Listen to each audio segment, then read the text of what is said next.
Officials from the United States, Denmark, and Greenland have convened in person to deliberate on President Donald Trump's aspirations to assert control over Greenland, which operates as a semi-autonomous region of Denmark. Concurrently, Denmark, alongside multiple European partners, is deploying military forces to Greenland, sending a clear message about their commitment to enhancing the security of this expansive Arctic territory. Following a meeting in Washington that included his Greenlandic counterpart, U.S. Vice President JD Vance, and Secretary of State Marco Rubio, Danish Foreign Minister Rasmussen remarked that a fundamental disagreement still persisted. He acknowledged that we did not manage to change the American position, but said he had not expected to. What lies ahead for Greenland and Denmark following their challenging discussions with the Trump administration? Here's all you need to know.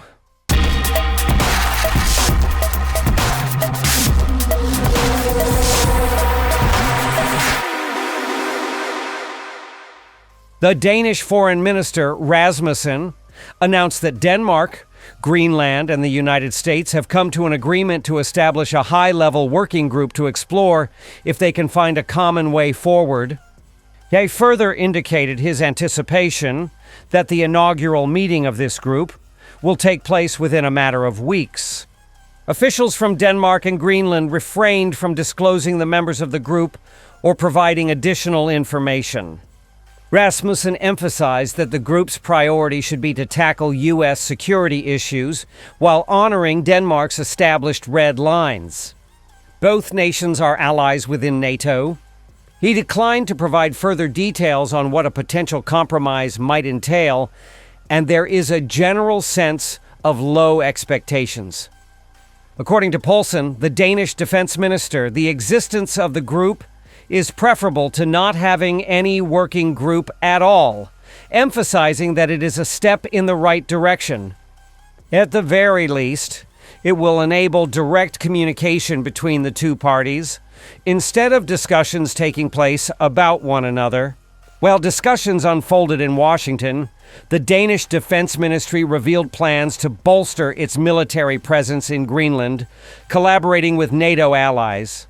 In a gesture of support for Copenhagen, France, Germany, Norway, and Sweden, each declared they would be deploying a limited number of troops, marking a symbolic yet significant demonstration of unity.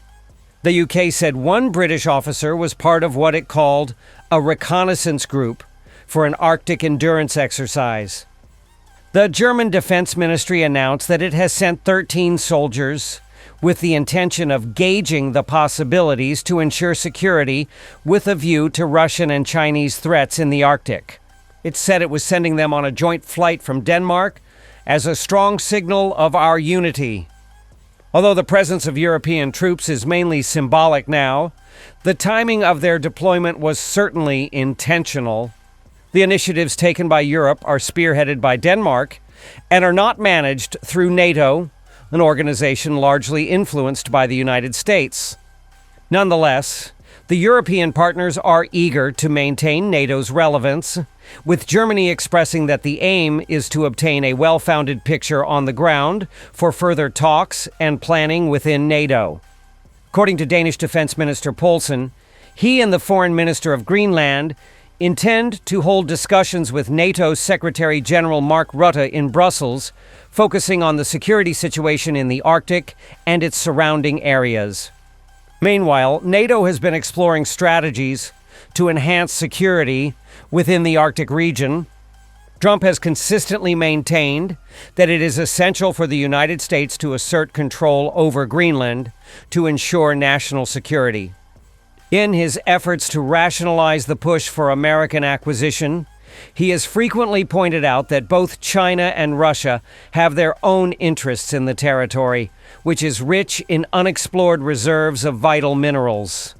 For centuries, Greenland existed as a colony under the Danish kingdom, officially becoming a vital component of it in 1953. At the dawn of the 20th century, the United States acknowledged Denmark's sovereignty over the entirety of Greenland. In 2009, New legislation granted Greenland enhanced self-governance while simultaneously affirming its right to seek independence in accordance with international law, a prospect that many Greenlanders support. Positioned off the northeastern shores of Canada, Greenland encompasses over 2/3 of its landmass within the Arctic Circle. This strategic location has rendered it vital to North America's defense since the time of World War II. In the northwestern region of Greenland, the remote Pituffik Space Base is managed by the U.S. Department of Defense.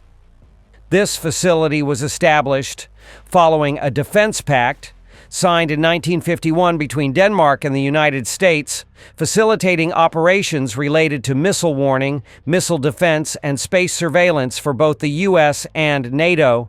Additionally, Greenland plays a critical role in securing a portion of the GIUK Gap, an area designated by the initials of Greenland, Iceland, and the United Kingdom, where NATO keeps a vigilant eye on Russian naval activities in the North Atlantic. Greenland is home to significant reserves of rare earth minerals, which are essential for the production of various technologies, including computers, smartphones, batteries, and renewable energy systems such as solar and wind power, all of which are crucial for moving away from fossil fuel dependence. Moreover, the U.S. Geological Survey has discovered possible offshore reserves of oil and natural gas in the region.